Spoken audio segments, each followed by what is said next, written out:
कैसे एक बटन की वजह से प्लेन क्रैश हो गया और 121 लोगों की मौत हो गई। लेकिन हैरान करने वाली बात तो यह थी कि पहले ही हो चुकी थी प्लेन में बैठे लोगों की मौत।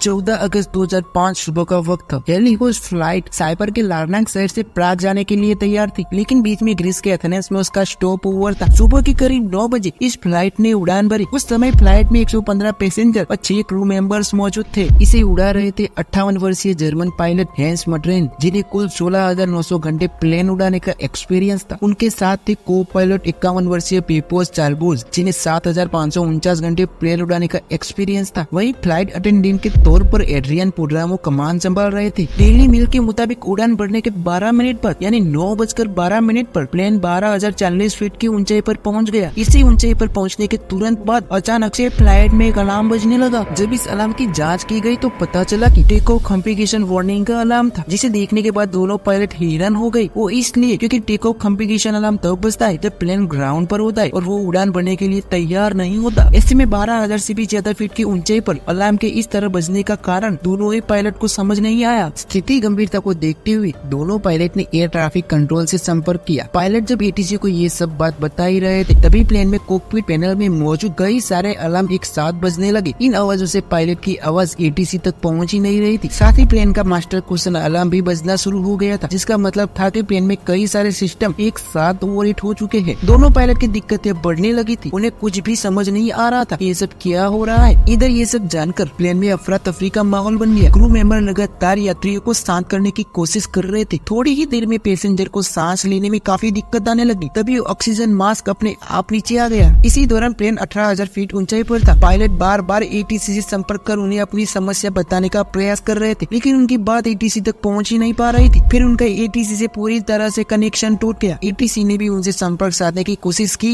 लेकिन उन्हें कोई जवाब नहीं मिला। वह प्लेन लगातार ऊपर की ओर जा रहा था। आमतौर पर इस रूट पर फ्लाइट को 1 घंटे 45 मिनट का समय लगता है, यानी 10:45 पर इस प्लेन को एथेंस एयरपोर्ट पर लैंड करना था। 9:23 पर प्लेन 34,000 फीट की ऊंचाई पर था। इसके बाद 9:37 पर यह विमान एथेंस के फ्लाइट इंफॉर्मेशन रीजन में पहुंच गया। 10:12 से 10:50 तक एथेंस एटीसी की टीम रेडियो कंट्रोल से पायलट से संपर्क साधने की कोशिश करती रही, लेकिन उन्हें कोई जवाब नहीं मिला। अब 10:45 हो चुके थे, लेकिन प्लेन अभी तक लैंड हुआ ही नहीं था। कुछ अनहोनी की आशंका के चलते ग्रीस अधिकारियों ने अपने 2 सबसे बढ़िया F-60 फाइटर जेट को इस विमान को ढूंढने के लिए भेजा। कुछ ही देर में इन फाइटर जेट ने हेलीहोस्ट फ्लाइट को ढूंढ भी लिया। इनमें से एक फाइटर जेट इस विमान के बेहद करीब आ गया था, ये देखने के लिए कि आखिर अंदर क्या चल रहा है। उन्होंने देखा कि प्लेन में को पायलट की सीट पर कोई बैठा ही नहीं है। वही मेन पायलट अपनी सीट पर बेहोश हालत में पड़ा हुआ है। फिर ये फाइटर जेट पीछे गया, वहाँ से प्लेन के अंदर के हालात को चेक किया, लेकिन फाइटर जेट के पायलट के लिए हैरान करने वाली बात तो ये थी कि किसी भी पैसेंजर ने मुड़कर उनकी तरफ देखा ही नहीं। किसी भी पैसेंजर की तरफ से उन्हें कोई रिएक्शन ही नहीं मिला। लेफ्ट साइड के इंजन ने काम करना बंद कर दिया। तभी लगभग 11:49 पर फाइटर जेट के पायलट ने देखा कि एक शख्स केबिन से होकर कॉकपिट की तरफ जा रहा है। फिर उन्हें कुछ ही पलों में पायलट की सीट पर बैठा दिखाई दिया। इस शख्स को देखकर फाइटर जेट के पायलट ने इशारा करके स्थिति के बारे में जानना चाहा, लेकिन ये शख्स भी फाइटर जेट के पायलट को कुछ बताना चाह रहा था, लेकिन वो कुछ बोल ही नहीं पाया। तभी प्लेन के लेफ्ट साइड के इंजन ने काम करना बंद कर दिया। फिर प्लेन लेफ्ट साइड में झुककर तेजी से नीचे की ओर गिरने लगा। लेकिन हैरान करने वाली बात तो ये थी कि पहले ही हो चुकी थी प्लेन में बैठे लोगों की मौत। फाइटर जेट के पायलट ये सब देखकर सदमे में आ गई, क्योंकि उनकी आंखों के सामने ये फ्लाइट क्रैश हो गई थी।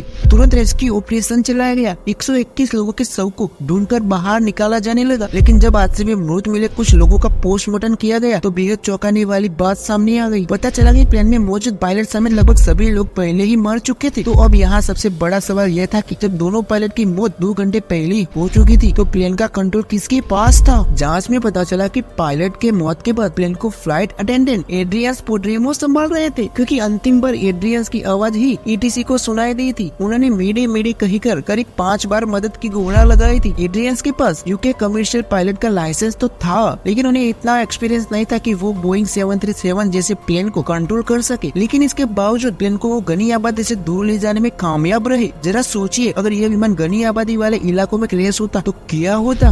एक्सपर्ट ने इस घटना की वजह जानने के लिए जांच शुरू की। प्लेन लेफ्ट साइड में क्यों झुक गया था, इसे लेकर पता चला कि प्लेन के लेफ्ट साइड का फ्यूल खत्म हो गया था, लेकिन अभी इस हादसे की जड़ तक पहुंचना बाकी था। तभी एक इन्वेस्टिगेशन ऑफिसर की नजर कंट्रोल पैनल के एक बटन पर पड़ी। ये बटन था प्लेन के प्रेशर को सेट करने का। इस बटन को देखते ही इन्वेस्टिगेशन ऑफिसर को सब समझ आ गया कि कैसे ये हादसा हुआ था। दरअसल प्रेशराइज बटन एक पूरे जहाज में हवा का प्रेशर कंट्रोल करता है। इसी से बाहर के इंजन बाहरी हवा को थोड़ा थोड़ा करके अंदर भी भेजते रहते हैं ताकि प्लेन के अंदर बैठे लोगों को ऑक्सीजन मिल सके। आमतौर पर इस बटन को ऑटोमेटिक मोड पर ही रखा जाता है, कभी इसे मैन्युअल किया जाता है तो पायलट और को पायलट को इसका ध्यान रखना पड़ता है। फिर जांच आगे बढ़ी तो हादसे के मुख्य कारण भी पता चले। दरअसल जब ये जहाज अपनी रूटीन सर्विस के लिए गया हुआ था तो वहाँ सर्विस करने वालों ने इसके प्रेशराइज बटन को मैन्युअल मोड पर डाल दिया था। प्लेन उड़ाने के समय दोनों पायलट का इसी ओर ध्यान ही नहीं गया कि बटन ऑटोमेटिक मोड पर है ही नहीं, बल्कि वो मैन्युअल मोड पर ही है। इसके कारण प्लेन में ऑक्सीजन की मात्रा धीरे धीरे घटने लगी और विमान में बैठे लोगों की बेचैनी बढ़ने लगी। वो सांस नहीं ले पा रहे थे। पायलट ने इसका कारण जानने की कोशिश की, लेकिन इस बटन पर उनका ध्यान ही नहीं गया। फिर कॉकपिट में भी ऑक्सीजन का लेवल कम हो गया, जिससे दोनों पायलट बेहोश हो गए। वही सभी यात्री और क्रू मेंबर्स धीरे धीरे बेहोश होने लगे। फिर ऑक्सीजन न मिलने के कारण लोगों ने दम तोड़ दिया। प्लेन इसके बाद ऑटो पायलट मोड पर ही एथेंस की तरफ बढ़ता गया, लेकिन एक इंसान अभी भी जिंदा थे। वो थे फ्लाइट अटेंडेंट एड्रियन पोड्रामो। दरअसल एड्रियन पोड्रामो एक स्कूबा ड्राइवर भी थे, इसीलिए उन्हें काफी देर तक सांस रोक पाने का अनुभव था, लेकिन ऑक्सीजन न मिलने के कारण उनकी बेहालत कुछ समय बाद खराब होने लगी थी। फिर जैसे तैसे उन्होंने प्लेन को कंट्रोल करने की कोशिश की, लेकिन दुर्भाग्यवश वो इसमें सफल नहीं हो पाए और प्लेन क्रैश हो गया। इस घटना के 15 महीनों बाद ग्रीस के अधिकारियों ने घटना की रिपोर्ट पेश की, जिसमें बताया गया कि घटना के लिए सिर्फ एक बटन जिम्मेदार था, वो था प्लेन का प्रेशराइज बटन। अगर वो ऑटो मोड पे रहता तो शायद ये दुर्घटना ना होती। तो मेरे प्यारे सब्सक्राइबर हो,